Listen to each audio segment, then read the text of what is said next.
नमस्कार दर्शकों।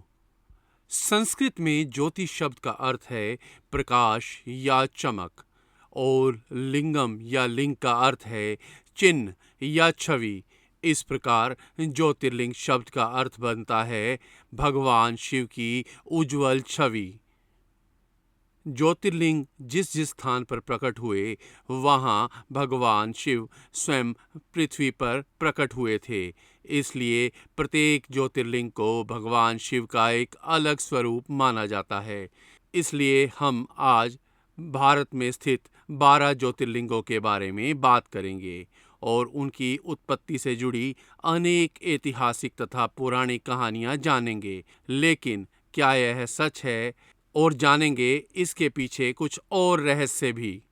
ज्योतिर्लिंग के पीछे छिपी अनदेखी सच्चाई को खोजते हुए हम एक अद्भुत यात्रा पर निकलेंगे। लेकिन ध्यान दें, क्योंकि जो भी सत्य हमें मिलेगा वह हमें चौंका देगा और शायद हमारी सोच को पूरी तरह से बदल देगा। तो बैठिए मजबूती से और सुनिए ये पूरी यात्रा। नंबर 1, सोमनाथ ज्योतिर्लिंग। सोमनाथ ज्योतिर्लिंग भारत के गुजरात में स्थित सोमनाथ ज्योतिर्लिंग को पृथ्वी का पहला ज्योतिर्लिंग माना जाता है, जिसे किसी और ने नहीं भगवान चंद्रदेव ने स्वयं बनवाया था। शिव पुराण के अनुसार चंद्र या चंद्रमा, जो महर्षि अत्रि और माता अनसुईया के पुत्र थे, उनका विवाह दक्ष प्रजापति की 27 पुत्रियों से हुआ था। दक्ष ने अपनी 27 बेटियों का विवाह चंद्र से करते हुए चंद्र से एक वचन मांगा। उन्होंने चंद्र से अपनी सभी 27 बेटियों को समान रूप से प्यार करने और उनके साथ समान व्यवहार करने के लिए कहा, लेकिन चंद्र ने ऐसा नहीं किया। विवाह के कुछ समय बाद चंद्र को अपनी एक पत्नी रोहिणी से विशेष प्रेम हो गया। वे अपना अधिकांश समय उसी के साथ बिताते और अपनी अन्य पत्नियों को अनदेखा कर देते। रोहिणी को प्राथमिकता देते देते दक्ष की 26 पुत्रियां उनसे नाखुश हो गई। वे सभी अपने पिता दक्ष के पास गई और सारी बातें उन्हें बताई। अपनी अन्य 26 पुत्रियों के साथ हुए पक्षपात और अन्याय को देखकर दक्ष क्रोधित हो गए। उन्होंने अपने क्रोध में चंद्रमा को श्राप दिया कि वे अपनी चमक और आभा खो देंगे और अंत में मृत्यु को प्राप्त हो जाएंगे। मरते हुए चंद्रमा को समझ में नहीं आ रहा था कि वो क्या करे। उन्होंने दक्ष से अपना श्राप वापस लेने के लिए विनती की, लेकिन तब तक बहुत देर हो चुकी थी। श्राप से मुक्ति पाने के लिए चंद्र भगवान ब्रह्मा के पास गए। ब्रह्मा ने चंद्र को सलाह दी कि यदि वे महामृत्युंजय मंत्र का जाप करके भगवान शिव को प्रसन्न कर लें तो वे इस श्राप से मुक्त हो सकते हैं। आशा की इस छोटी सी किरण को पकड़कर चंद्र प्रसिद्ध पवित्र भूमि प्रभास पाटन गए। वहां उन्होंने एक ज्योतिर्लिंग की स्थापना की और भगवान शिव से सच्चे मन से प्रार्थना की। चंद्र की भक्ति से प्रसन्न होकर भगवान शिव प्रकट हुए और बोले, मैं दक्ष के श्राप को लौटा तो नहीं सकता, लेकिन मैं इसे कुछ हद तक कम कर सकता हूँ।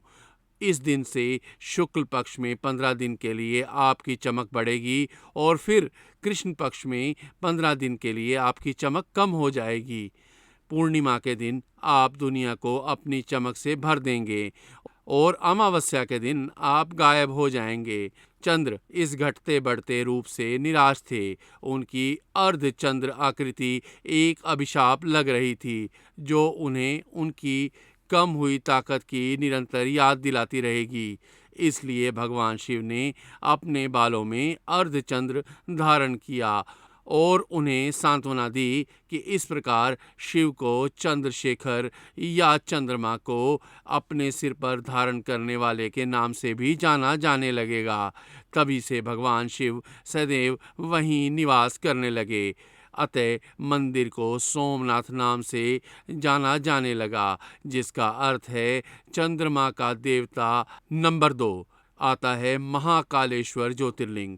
महाकालेश्वर ज्योतिर्लिंग को स्वयंभू माना जाता है, अर्थात इसकी उत्पत्ति स्वयं हुई। यह ज्योतिर्लिंग भारत के मध्य प्रदेश के प्राचीन शहर उज्जैन में स्थित है।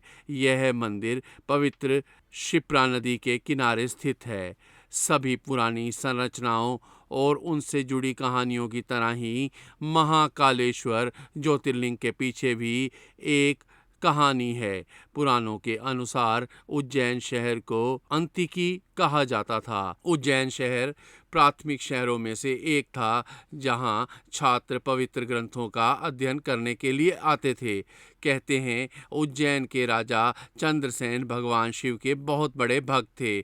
जब वे भगवान शिव की प्रार्थना कर रहे थे तब एक युवा लड़के शेखर ने उनके साथ प्रार्थना करने की इच्छा जताई। हालांकि उसे ऐसा करने की अनुमति नहीं दी गई और उसे शहर के बाहरी इलाकों में भेज दिया गया। उसी समय के आसपास उज्जैन के प्रतिद्वंदी राजाओं ने, मुख्य रूप से राजा रिपुदमन और राजा आदित्य ने, राज्य पर हमला करने और कब्जा करने का फैसला किया। यह सुनकर उस युवा लड़के शेखर ने शहर को बचाने के लिए भगवान से प्रार्थना की। यह खबर वृद्धि नामक एक पुजारी तक भी फैल गई। यह सुनकर वह भी अपने बेटों के साथ क्षिप्रा नदी के किनारे भगवान शिव से प्रार्थना करने लगे। इसी बीच प्रतिद्वंदी राजाओं ने उज्जैन पर आक्रमण कर दिया और शक्तिशाली राक्षस दूषण की मदद से, जिसे ब्रह्मा द्वारा अदृश्य होने का आशीर्वाद प्राप्त था, उन्होंने शहर को लूट लिया। सभी शिव भक्तों पर हमला किया। अपने असहाय भक्तों की प्रार्थना सुनकर शिव अपने महाकाल रूप में प्रकट हुए और राजा चंद्रसेन के दुश्मनों को पल भर में नष्ट कर दिया। अपने भक्त शेखर और वृद्धि के अनुरोध पर भगवान महाकाल उसी दिन से प्रसिद्ध उज्जैन मंदिर में रहते हैं। यह एकमात्र ज्योतिर्लिंग है जिसका मुख दक्षिण दिशा की ओर है, इसलिए इसे दक्षिण मुखी भी कहा जाता है। नंबर 3 पर आता है मल्लिकार्जुन ज्योतिर्लिंग। मल्लिकार्जुन ज्योतिर्लिंग भारत के सबसे महान शिव मंदिरों में से एक है और इसे साउथ का कैलाश भी कहा जाता है। यह तीर्थ स्थल आंध्र प्रदेश कृष्णा नदी के तट पर श्रीशैल पर्वत पर स्थित है। सभी ज्योतिर्लिंगों में से इस विशेष ज्योतिर्लिंग में भगवान शिव के साथ देवी पार्वती भी रहती है। मल्लिकार्जुन ज्योतिर्लिंग भी 5 शक्तिपीठों में से एक माना जाता है। शक्तिपीठ वह स्थान जहां पर सती के शरीर के कटे हुए हिस्से पृथ्वी पर गिरे थे।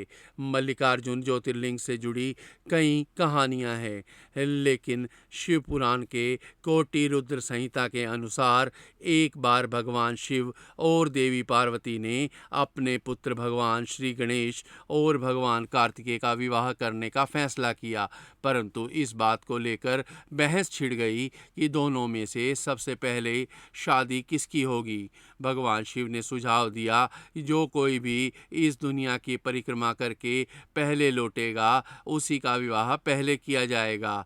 यह सुनते ही भगवान कार्तिकेय अपने मोर पर चढ़ गए और पृथ्वी की परिक्रमा करने लगे। वहीं भगवान गणेश ने अपने माता पिता की 7 बार परिक्रमा की और दावा किया कि उनके माता पिता ही उनके लिए दुनिया हैं। इस प्रकार प्रतियोगिता जीतने के बाद भगवान गणेश का विवाह देवी रिद्धि और सिद्धि से हो गया। जब भगवान कार्तिकेय लौटे तो वे अपने साथ हुए अन्याय पर क्रोधित हुए। वे कैलाश छोड़कर क्रौंच पर्वत पर रहने लगे। क्रौंच पर्वत पर उन्होंने कुमार ब्रह्मचारी का नाम धारण किया। इस घटना से भगवान शिव और देवी पार्वती दुखी हो गए।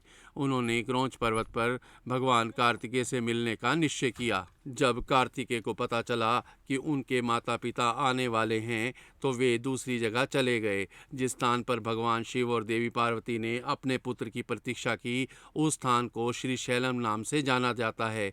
अपने पुत्र से बहुत परेशान होकर उन्होंने एक ज्योतिर्लिंग का रूप धारण किया, वहीं रहने लगे, जिसे फिर मल्लिकार्जुन के नाम से जाना गया। मल्लिका का अर्थ है पार्वती और अर्जुन का अर्थ है शिव। ऐसा कहा जाता है कि भगवान शिव अमावस्या के दिन भगवान कार्तिकेय से मिलने आते हैं और पूर्णिमा के दिन देवी पार्वती उनसे मिलने आती हैं। नंबर 4, ओमकारेश्वर ज्योतिर्लिंग। ओमकारेश्वर ज्योतिर्लिंग मध्य प्रदेश के खंडवा जिले में नर्मदा नदी पर स्थित है। शिवपुरी नामक एक ओमकार के द्वीप में स्थित है। ओमकारेश्वर नाम से ही पता चलता है कि यह ओम ध्वनि के स्वामी हैं। प्राचीन कथा के अनुसार ऐसा कहा जाता है कि नारद जी के प्रभाव से विंध्याचल पर्वत को नियंत्रित करने वाले देवता विंध्या को मेरु पर्वत से ईर्ष्या होने लगी। विंध्या ने भगवान शिव को प्रसन्न करने के लिए कठोर तपस्या की और वरदान में वो और अधिक विशाल बनना चाहता था। भगवान शिव उनकी तपस्या से प्रसन्न हुए और उनकी इच्छा पूरी की, परंतु एक शर्त के साथ कि उनके बड़े हुए अहंकार से तीर्थयात्रियों को कोई परेशानी नहीं होनी चाहिए। साथ ही भगवान शिव ने वहाँ एक ज्योतिर्लिंग भी स्थापित किया। देवताओं और राक्षसों के अनुरोध पर भगवान शिव ने लिंग को 2 भागों में विभाजित कर दिया, ओमकारेश्वर में और दूसरा अमलेश्वर या ममलेश्वर में है। इसलिए भक्त जब भी वहाँ जाते हैं तो इन दोनों मंदिरों का दर्शन करते हैं। विंध्या पर्वत ने पहले तो तीर्थयात्रियों को कोई परेशानी नहीं पहुँचाई, लेकिन कुछ समय बाद वह आकार में विशाल होने लगा और तीर्थयात्रियों के लिए परेशानी का कारण बनने लगा। लोगों ने मदद के लिए ऋषि अगस्त्य को बुलाया। ऋषि ने विंध्य पर्वत को आदेश दिया कि जब तक वे अपनी पत्नी के साथ वापस ना लौट आएं, तब तक वह और आगे ना बढ़ें। इसके अलावा एक और कहानी के अनुसार राजा ने यहाँ भगवान शिव की तपस्या की थी और उनकी तपस्या से प्रसन्न होकर भगवान शिव यहाँ ज्योतिर्लिंग के रूप में प्रकट हुए। इसलिए इस जगह का नाम मानदता पड़ा।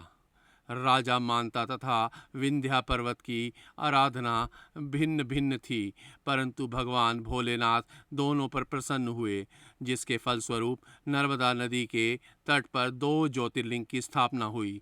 नर्मदा नदी के तट पर स्थित इस प्राचीन मंदिर की स्थापना कई युगों पूर्व हुई थी और प्राचीन काल से ही इस ज्योतिर्लिंग की पूजा आराधना होती चली जा रही है। दुनिया भर से शिव भक्त यहाँ ओमकारेश्वर ज्योतिर्लिंग की आराधना करके अपने जीवन को सफल बनाने आते हैं। 5वां ज्योतिर्लिंग है भीमाशंकर ज्योतिर्लिंग। भीमाशंकर ज्योतिर्लिंग पुणे से 110 किलोमीटर दूर महाराष्ट्र के सह्याद्री पर्वतमाला की पहाड़ियों पर स्थित है। यह वह स्थान है जहाँ से कृष्णा नदी की सबसे बड़ी सहायक नदी भीमा नदी का उद्गम होता है। मराठा शैली का यह मंदिर काले पत्थरों से बना है। हर किसी को गर्भगृह में प्रवेश करने और ज्योतिर्लिंग को छूने की अनुमति है। ऐसा कहा जाता है कि सह्याद्री पर्वत श्रृंखला के दक्षिण जंगल में भीमा नामक एक असुर अपनी माता करकटी के साथ रहता था। वह वास्तव में रावण के छोटे भाई कुंभकर्ण का पुत्र था। जब उसे पता चला कि भगवान विष्णु ने राम के रूप में अवतार लेकर उनके पिता का वध कर दिया है, तो वह क्रोधित हो गया। उसने बदला लेने की कसम खाई। भगवान ब्रह्मा को प्रसन्न करने के लिए कठोर तपस्या की। बदले में ब्रह्मा ने उसे अपार शक्ति का आशीर्वाद दिया, जिसका उपयोग उसने दुनिया को आतंकित करने के लिए किया। उसने भगवान शिव के कट्टर भक्त रूपेश्वरानंद को नष्ट करने के लिए अपनी तलवार उठा ली। तभी भगवान शिव उसके सामने प्रकट हुए और उसे भस्म कर दिया। वह स्थान जहाँ भगवान शिव स्वयं प्रकट हुए थे, माना जाता है अब वहाँ शिवलिंग है। एक अन्य कहानी के अनुसार त्रिपुरासुर नामक एक राक्षस ने भगवान शिव को प्रसन्न करने और उनसे अमरता का वरदान मांगने के लिए भीमाशंकर जंगल में तपस्या की। भगवान शिव उनकी भक्ति से प्रसन्न हुए और उन्हें इस शर्त के साथ अमरता प्रदान की कि वह अपनी शक्तियों का उपयोग स्थानीय लोगों की मदद करने के लिए करेगा। त्रिपुरासुर उनसे सहमत हो गया। हालांकि समय के साथ साथ वह अपना वचन भूल गया और मनुष्य और देवता दोनों को परेशान करने लगा। भगवान शिव ने अपनी पत्नी देवी पार्वती को उनकी मदद करने के लिए कहा। दोनों अर्धनारीश्वर के रूप में नजर आए और त्रिपुरासुर का वध कर दिया, जिसके बाद पृथ्वी पर शांति कायम हो गई। छठे नंबर पर केदारनाथ ज्योतिर्लिंग आता है। यह मंदिर भारत के उत्तराखंड राज्य में मंदाकिनी नदी के पास गढ़वाल हिमालय श्रृंखला पर स्थित है। यह मंदिर समुद्र तट से लगभग 12,000 फीट ऊंचाई पर स्थित है। सर्दियों में मौसम की खराब स्थिति के कारण मंदिर साल में केवल 6 महीने के लिए खुला रहता है। कहा जाता है कि पवित्र केदारनाथ मंदिर का निर्माण 8वीं शताब्दी में हिंदू गुरु आदि गुरु शंकराचार्य द्वारा किया गया था। शंकराचार्य ने उस स्थान का पुनर्निर्माण किया। यहाँ माना जाता है कि महाभारत के पांडवों ने वहाँ शिव मंदिर का निर्माण कराया था।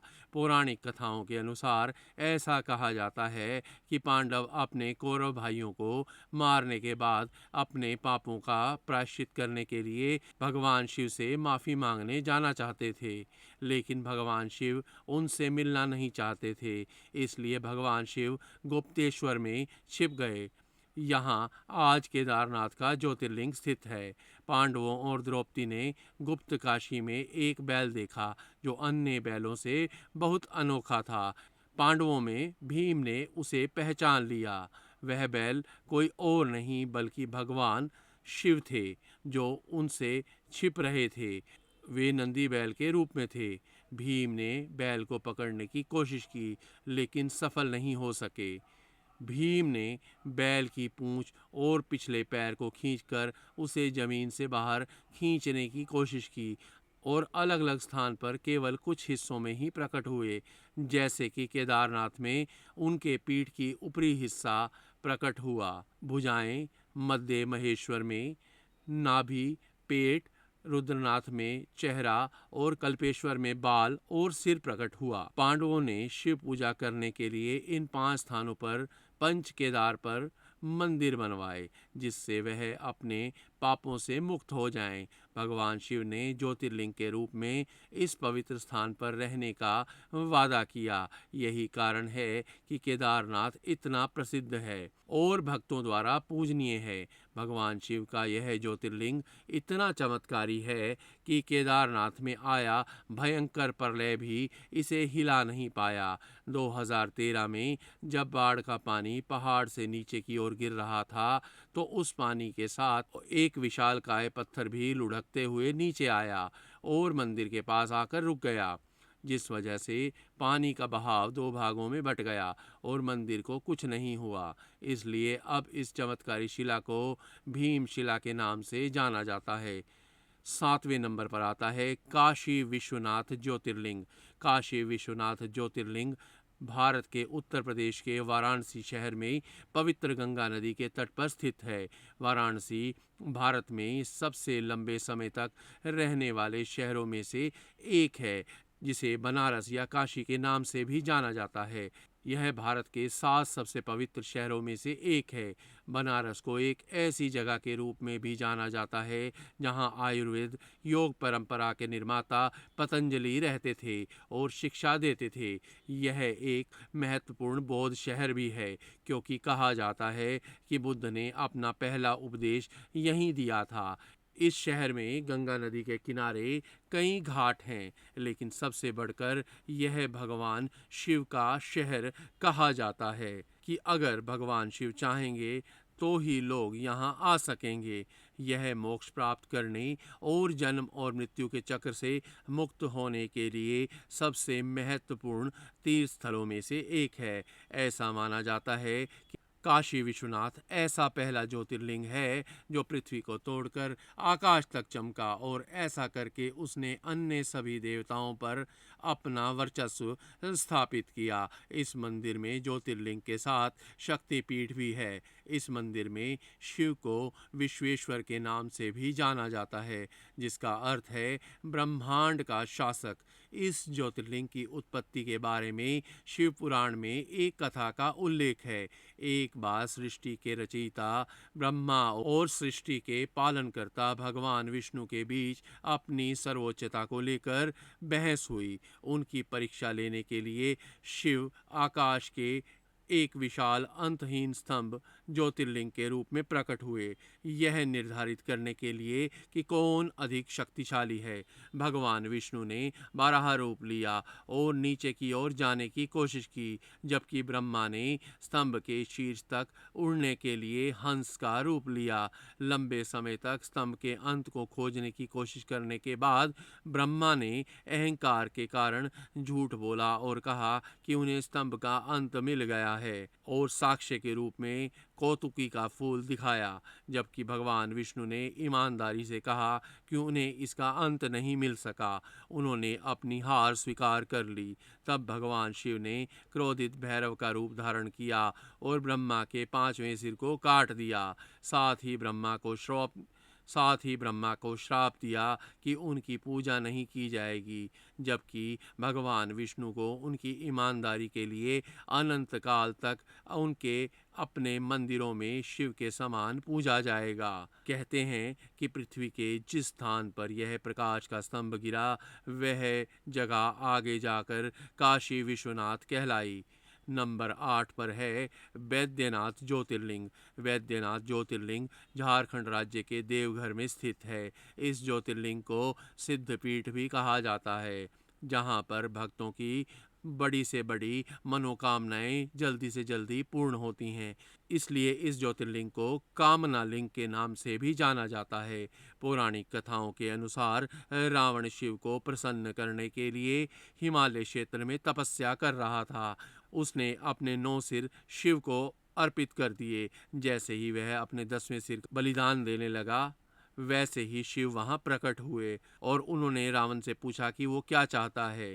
रावण ने कामना लिंग को लंका द्वीप पर ले जाने को कहा और शिव को कैलाश से लंका ले जाने की इच्छा व्यक्त की। भगवान शिव रावण के अनुरोध पर सहमत तो हो गए, लेकिन एक शर्त के साथ उन्होंने कहा कि लिंग को रास्ते में कहीं भी रखा गया तो यह देवताओं का स्थायी निवास बन जाएगा और इसे कभी भी स्थानांतरित नहीं किया जाएगा। यह सुनकर शिव कैलाश पर्वत पर अपने निवास स्थान चले गए।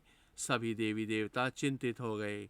उन्होंने भगवान विष्णु से इसका समाधान मांगा। भगवान विष्णु ने जल देवता वरुण को रावण के पेट में प्रवेश करने के लिए कहा, जिसके परिणाम स्वरूप जब रावण ने लिंग के साथ लंका के लिए प्रस्थान किया तो देवघर के आसपास क्षेत्र में उसे लघु शंका करने की आवश्यकता महसूस हुई।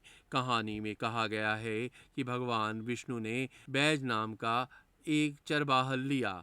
जब रावण लघु शंका करने गया तो उसने इस ग्वाले के हाथ में वह लिंग पकड़ा दिया। वरुण देव की उपस्थिति के कारण रावण को खुद को राहत देने में बहुत लंबा समय लगा। काफी देर तक रावण की प्रतीक्षा करने पर बैज क्रोधित हो गया। फिर उसने लिंग को जमीन पर रख दिया और वहां से चला गया। वापस लौटने पर रावण ने लिंग को उठाने का बहुत प्रयास किया, लेकिन वह अपने प्रयास में असफल रहा। रावण यह जानकर परेशान हो गया कि यह भगवान विष्णु का काम था। जाने से पहले रावण ने लिंग पर अपना अंगूठा दबाया, जिससे शिवलिंग आंशिक रूप से क्षतिग्रस्त हो गया। तब शिवलिंग की ब्रह्मा विष्णु और अन्य देवताओं द्वारा पूजा की गई और उन्होंने वैद्यनाथ मंदिर का निर्माण कराया। तब से महादेव कामना लिंग के अवतार के रूप में देवघर में निवास करते हैं। 9वें नंबर पर आता है त्र्यंबकेश्वर ज्योतिर्लिंग। यह ज्योतिर्लिंग ब्रह्मगिरि नामक एक पर्वत पर स्थित है। यह वही जगह है जहाँ गोदावरी नदी शुरू होती है। इस ज्योतिर्लिंग की सबसे बड़ी खासियत है यहाँ पर मौजूद 3 छोटे छोटे लिंग, जिन्हें ब्रह्मा विष्णु और शिव का प्रतीक माना जाता है। पौराणिक कथाओं के अनुसार भगवान ब्रह्मदेव ने भगवान शिव को प्रसन्न करने के लिए ब्रह्मगिरि पर्वत पर तपस्या की थी। तभी से इस पर्वत को ब्रह्मगिरि पर्वत नाम से जाना जाता है। कहते हैं कि ब्रह्मगिरि पर्वत के बीच एक आश्रम हुआ करता था जहाँ महान ऋषि गौतम रहते थे। एक बार वहाँ भारी सूखे और अकाल के कारण वहाँ से सभी मनुष्यों के साथ साथ सभी जीव जंतु भी भागने लगे, जिसे देख ऋषि गौतम ने जल के देवता वरुण देव से प्रार्थना की। उनकी तपस्या से प्रसन्न होकर वरुण देव ने उन्हें एक ऐसा कुंड भेंट किया जिसमें पानी कभी खत्म नहीं होता था। गौतम ऋषि ने उस पानी का उपयोग सभी प्राणियों की मदद करने के लिए किया। ऋषि गौतम को सभी का अधिक प्यार और स्नेह मिला। कई अन्य ऋषि भी अकाल के इस समय में यहाँ आकर रुके थे, इसलिए ऋषि गौतम को पुण्य प्राप्त हुआ। लेकिन जल्द ही आश्रम के दूसरे ऋषियों को इस बात से जलन होने लगी। उन्होंने गौतम ऋषि को नीचा दिखाने के लिए भगवान गणेश की तपस्या की। जैसे ही भगवान जी प्रकट हुए तो सभी ऋषियों ने उनसे गौतम ऋषि को नीचा दिखाने का आग्रह किया।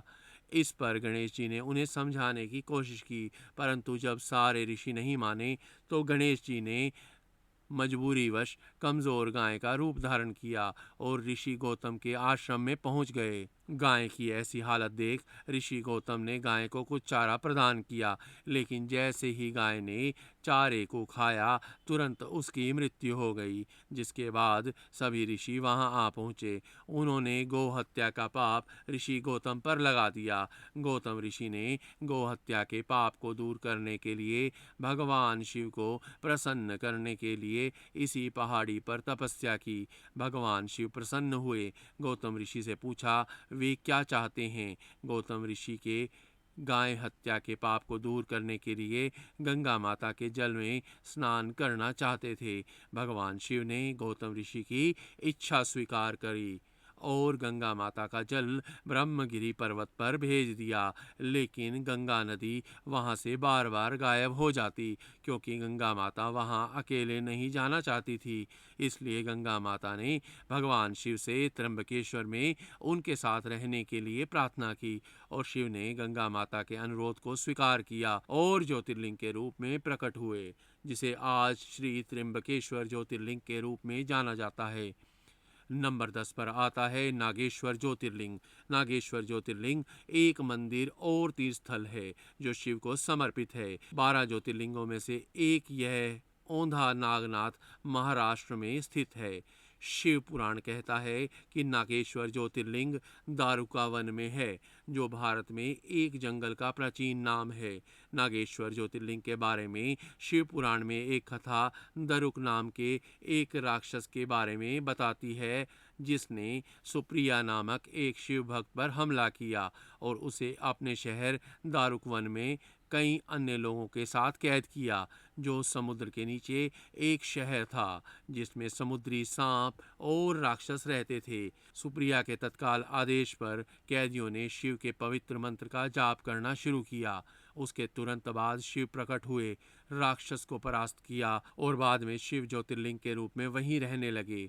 शिव ने एक बार फिर नागेश्वर नाम से ज्योतिर्लिंग का रूप धारण किया, जबकि देवी पार्वती कन्नेश्वरी नाम से जानी जाती हैं।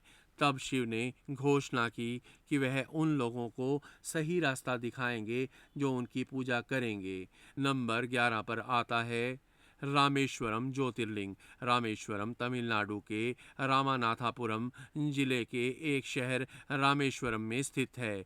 इस मंदिर तक समुद्र के ऊपर पंबन पुल के माध्यम से पहुंचा जा सकता है। इस ज्योतिर्लिंग को विश्व के सबसे पुराने ज्योतिर्लिंगों में से एक माना जाता है। बताया जाता है कि यह ज्योतिर्लिंग रामायण काल के समय जितना पुराना है, जिसे खुद भगवान श्री राम ने रावण के मारने के बाद ब्रह्म हत्या के पाप से बचने के लिए शिव जी की पूजा करने के लिए स्थापित किया था। यह भी कहा जाता है कि आज के समय में जो रामेश्वर मंदिर में पानी के 24 कुंड हैं, उन्हें भगवान राम ने अपनी वानर सेना की प्यास बुझाने के लिए अपने तीरों से बनाया था। 1000 फीट लंबे और 700 फीट चौड़े इस मंदिर के गलियारे को विश्व का सबसे बड़ा गलियारा कहा जाता है। जो 1212 स्तंभों पर टिका हुआ है। कहते हैं श्री राम ने श्रीलंका में राक्षस राजा रावण, जो एक ब्राह्मण था, के खिलाफ युद्ध के दौरान किए गए किसी भी पाप से मुक्ति के लिए यहाँ शिव से प्रार्थना की। पुराणों के अनुसार श्री राम ने अपनी पत्नी सीता और अपने भाई लक्ष्मण के साथ यहाँ लिंगम स्थापित किया, पूजा की। रावण को मारते समय श्री राम पर ब्रह्म हत्या का पाप लगा। शिव की पूजा करने के लिए श्री राम ने हनुमान जी को स्वयं शिव के अवतार थे। श्री राम पर ब्रह्म हत्या का पाप लगा। शिव की पूजा करने के लिए श्री राम ने हनुमान जी, जो स्वयं शिव के अवतार थे, उन्हें हिमालय से ज्योतिर्लिंग लाने का निर्देश दिया। क्योंकि लिंगम को लाने में अधिक समय लग सकता था, इसलिए माता सीता ने पास के समुद्र तट की रेत से एक लिंगम बनाया, जिसे आज भी मंदिर के गर्भगृह में स्थापित माना जाता है। 12वें नंबर पर आते हैं घृणेश्वर ज्योतिर्लिंग। शिव जी के 12 ज्योतिर्लिंगों में से यह आखिरी ज्योतिर्लिंग है। यह महाराष्ट्र के दौलताबाद से 12 मील दूर वेरूल गांव के पास स्थित है। पुराणों में इस ज्योतिर्लिंग के लिए यह कथा वर्णित है कि एक अत्यंत तेजस्वी ब्राह्मण सुधर्मा दक्षिण देश में देवगिरी पर्वत के पास रहता था। इसकी पत्नी का नाम सुदेह था। यह दोनों आपस में बहुत प्रेम करते थे और उनकी कोई संतान नहीं थी। ज्योतिष गणना से यह पता चला कि सुदेवा गर्भवती नहीं हो सकती, लेकिन फिर भी वह संतान चाहती थी। जब सुदेह ने अपने पति यानी सुधर्मा से कहा कि वह उसकी छोटी बहन से दूसरा विवाह कर ले, तो सुधर्मा ने पहले तो यह बात नहीं मानी, लेकिन सुदेवा की बार बार जिद ने सुधर्मा को झुका ही दिया। सुधर्मा अपनी पत्नी की छोटी बहन को विवाह करके घर ले आया। वह अत्यंत विनीत और सदाचारी स्त्री थी। साथ ही शिवशंकर विनती और सदाचारी स्त्री थी। साथ ही शिवशंकर की परम भक्त थी। वह प्रतिदिन 101 पार्थिव शिवलिंग बनाती थी और पूरे मन के साथ पूजन करती थी। शिव जी की कृपा ऐसी रही कि कुछ समय बाद घर में एक बालक ने जन्म लिया। दोनों बहनों की खुशी का ठिकाना ना रहा। दोनों बेहद प्यार से रह रही थी, लेकिन पता नहीं सुदेवा के मन में एक गलत विचार घर कर गया। उसने सोचा कि घर में सभी उसकी छोटी बहन को प्यार करते हैं, मेरा कुछ भी नहीं है। इस बात को सुदेह ने इतना सोचा कि बाद में उसके मन में घर कर गई। सुदेवा सोच रही थी कि संतान भी उसकी है, उसके पति भी उसकी छोटी बहन के हैं। इन्हीं सब विचारों के कारण एक दिन रात को उसके युवा पुत्र को उसने मौत के घाट उतार दिया। लेकिन उसकी छोटी बहन ने शिव में अपनी आस्था नहीं छोड़ी। उसने हर दिन की तरह उस दिन भी शिव की भक्ति की। पूजा समाप्त होने के बाद जब वह पार्थिव शिवलिंग को बहाने तालाब पर गई, तो उसका बेटा तालाब के अंदर से जीवित बाहर निकला। वह हमेशा की तरह अपनी माँ के चरणों में गिर पड़ा। तभी शिव जी प्रकट हुए। उन्होंने उसे वर मांगने के लिए कहा, लेकिन शिव जी सुदेवा की इस करतूत से बेहद क्रोधित थे। वह अपने त्रिशूल से सुदेवा का गला काटने वाले थे, लेकिन उसकी छोटी बहन ने शिव जी के आगे हाथ जोड़कर विनती की। वह उसकी बहन को क्षमा कर दें और शिवजी से प्रार्थना की कि लोक कल्याण के लिए वह इसी स्थान पर हमेशा के लिए निवास करें। शिवजी ने अपनी भक्त का आदर रखते हुए यहाँ ज्योतिर्लिंग के रूप में प्रकट होना स्वीकार किया और वहीं निवास किया। शिव भक्त घुमा के आराध्य होने के कारण ही इनका नाम घुमेश्वर महादेव पड़ा। इसे घृणेश्वर के नाम से भी जाना जाता है। तो दोस्तों, यह थी भारत के 12 प्रमुख ज्योतिर्लिंगों के बारे में कुछ जानकारी। आशा करता हूँ कि यह प्रस्तुति आपको पसंद आई होगी। अगर आपको ये प्रस्तुति पसंद आई है तो कमेंट में हर हर महादेव लिखें और वीडियो को अधिक से अधिक लाइक कीजिए। नमस्कार।